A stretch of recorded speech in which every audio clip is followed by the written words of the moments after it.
I want to take you back a few years when the Omicron virus broke out, and it was first reported in South Africa, and the West and Western media tried to sort of turn it around and say, oh, that virus started in Africa. And Africans were like, heck, excuse me, please, it did not start here. It took a South African scientist to discover it, but do not get it twisted. It is not ours. You brought it here. And all the travel bans that the US and the UK were trying to impose on Africa, Africans were like, hold up, this ain't our virus. We did you a favor by detecting it and naming it and giving you all the information. So do not try to pin this on us.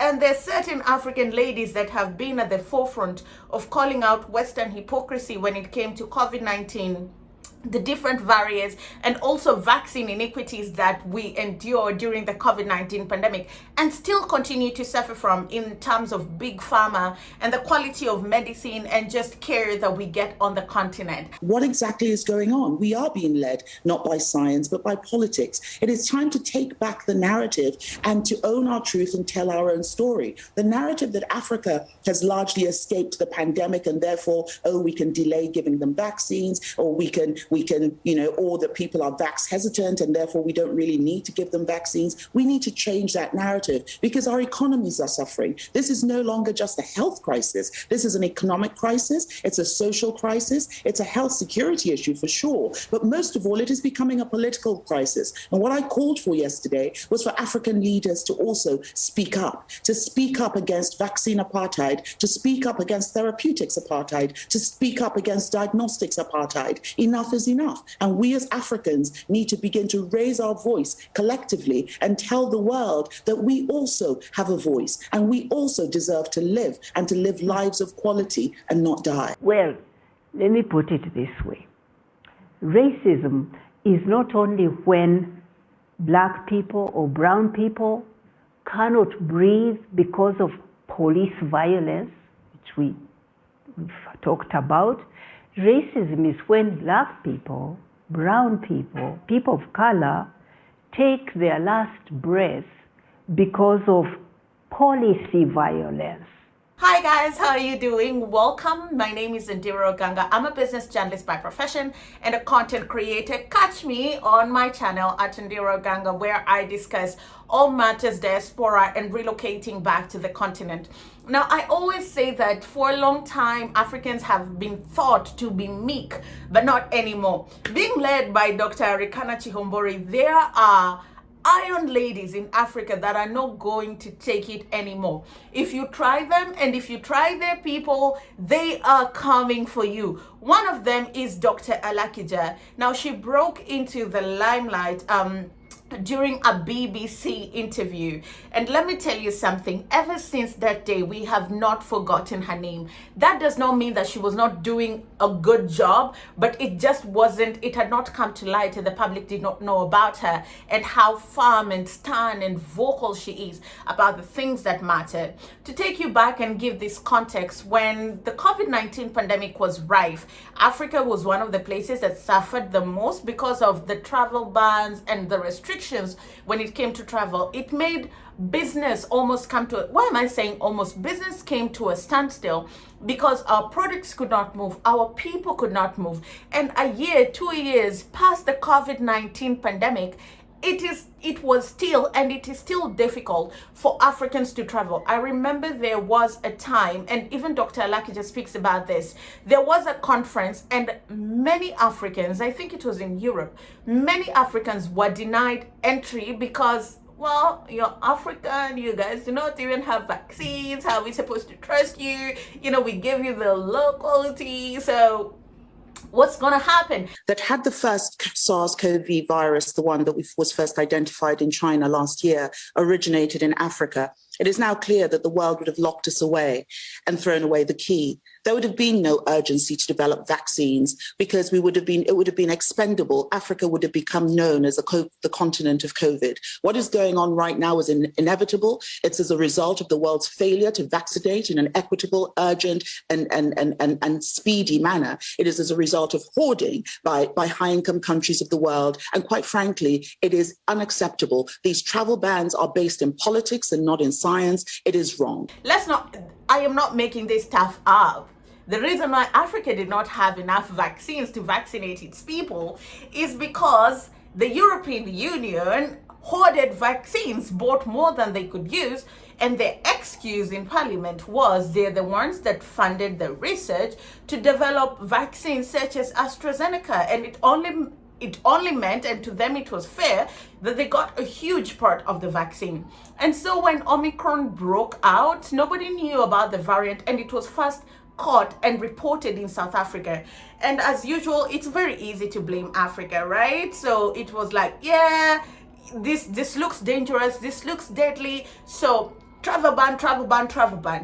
And only for it later to come to light that actually it did not even originate here. It was a South African scientist that caught it and brought it to the attention of the public. My recommendation is have a coordinated global shutdown of travel for the next month if you want, but don't single out Africa. Don't single out South Africa. Botswana actually is where the virus was first identified. But do you know what was going on with Botswana a few months ago? The Botswanan government ordered 500,000 Moderna vaccines at $29 per dose, much higher than the rest of the world paid. They did not get those vaccines because other people jumped ahead in the queue. Moderna supplied to other countries and did not supply to Botswana. And so now we have a variant. Do we know where this variant originated? No, we don't even know that yet. It could possibly be that the excellent science in South Africa has shown it up, but it could very well have come from anywhere else. This is discriminatory, it is xenophobia, and it is wrong. Let us follow the science. Let us not follow politics. Let us share the know-how. Let us allow African countries and others to produce their own vaccines so that we do not get to an Omega variant, which we cannot absolutely control.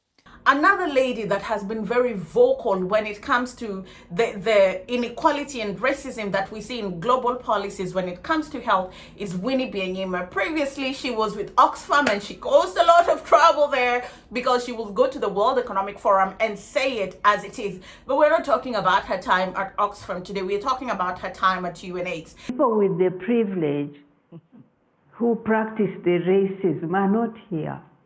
Something is wrong. So, yes, in the global space, there is racism, and we must tackle it. It's been with us for 500 years. It was an idea, an ideology created to justify an economy of slavery, and it has stayed. Slavery ended, colonialism ended, but the idea, the ideology has remained, and we have to remove it, fight it, take it out of institutions, out of our minds. Now, you talk about the global space. Well, let me put it this way. Racism is not only when black people or brown people cannot breathe because of police violence, which we've talked about.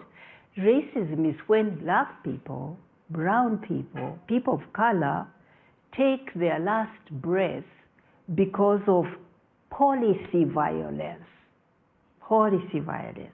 When they are denied life-saving, pandemic-ending medicines because they live in majority black countries or brown countries, when they can't access care or education because debt is choking them, what would you call that? That's racism. I want to take one issue, a recent one. A year and a half since the first doses of COVID were delivered, 75% of the people in high-income countries which are predominantly white are fully vaccinated.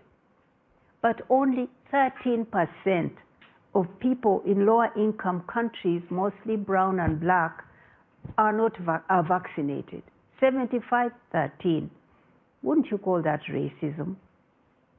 Well, you might not. You might say it's greed and profit, but let's examine it further. The companies that have this life-saving technology, health technology, have refused to share the rights and recipes with countries in the global south. Okay, you could say it's greed. But what about their governments who put hundreds of billions of dollars into the innovation, who are not leveraging that money and bringing that technology so that others can produce for themselves? Isn't that racism? South Africa, President Cyril Ramaphosa has called it vaccine apartheid. That's what he called it. The UN Committee on the Elimination of Racial Discrimination called it, I quote, a pattern that replicates slavery and colonial era racial hierarchies. It's not me. The UN committee has called it that. President Ramaphosa has called it vaccine apartheid. So let's name it. Some global policies, some global rules embed racism in them and have outcomes that are racist. Africans were told by the pharmaceutical companies who refused to share their technology that the vaccine was too complicated for Africans to make, that's why they were not sharing it. Is that not racism? And listening to her at the previous World Economic Forum made me ask myself very many questions. So, AIDS is nothing new on the continent. We have suffered its effect. It has ravaged families in South Africa, Zimbabwe, Kenya, Uganda. HIV has been an issue, as a thorn in our healthy flesh for a very, very long time. And even though technology is advancing and there's good innovation around the medicine that you can use to keep yourself healthy, strong, extend your lifespan, reduce the side effects of the drugs, those drugs barely make it to the continent. I am not lying to you. There was a time, and this is not like 50 years ago, 30, 20. There was a time that access to HIV drugs guys, this is not a lie. If you know anybody that has worked in the healthcare system, go and ask them. Access to drugs that keep you alive has been such a challenge for many Africans suffering from HIV. And now that there's better technology and better and modern drugs because of the gift and the blessing of science, those drugs have still not made their way to the continent. And if they have, they're super expensive. So it's like quality health is a reserve of the very few, the people in the West. And I understand that there's the big pharma has to make its money and profits, but when it comes to health, when it comes to global health, you cannot afford to leave anybody behind. You cannot, and that is the truth. If you leave anybody behind, you suffer. When antiretroviral treatment was discovered in America, this treatment was available for people in the North, in Europe and America. People living with HIV could go on this treatment and live long and happy lives. People in the South continued to die, particularly in Africa. 12 million people died unnecessarily for 10 years as people demanded for this treatment, the price to come down, to be made cheaply in countries like India and Brazil. 10 years later, it became available, but 12 million had died. Was that not racism? And this is embedded in the trade rules that allow a company to hike a price, create an artificial demand, and people die. So we are seeing racism embedded in global policies. And it's not addressed. And I'm not seeing here the businessmen and the presidents who should be here listening to this. I'm seeing people who are like me convinced that there is racism. So anyway, today, my last point, there are new treatments.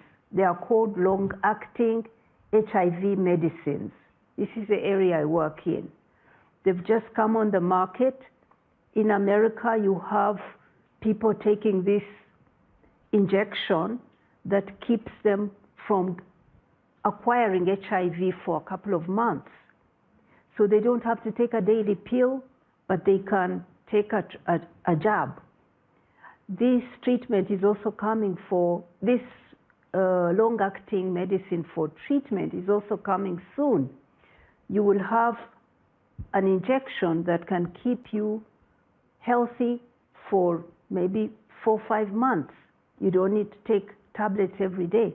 But these are not going to be available for people in Africa, where the majority of HIV people living with HIV live, for girls and young women who have no access, fear actually the society condemning them, so they fear stigma. They would need this jab to stay alive. Gay men who are criminalized in many countries in the South would need this injection, because then they don't have to be seen taking tablets or appearing at clinics often. But it won't be there, because it will be priced by this company, and there's no government telling them that we need this for other people. So I just want to say that there's much to do at the global level, in the global rules, to remove the racism that's embedded there. And that I applaud what companies are doing at the company level, but they should also join us to call for global policies that don't allow companies to hoard something that's life-saving. Well, guys, I don't think there's anything to add. These two ladies are extremely phenomenal. They're fantastic, and they remind me every single day that Africa is headed in the right direction, because we have people that are talking about issues that truly matter to us. Let me know what you think of the submissions by the two ladies. Do you agree with them? Don't you agree with them? What is it that you agree with? And what more can be done to just reduce the entrenchment of racism in global health circles? My name is Ndiro Ganga. Catch me on my channel at Ndiro Ganga. And I'll see you again sometime soon. Bye, guys.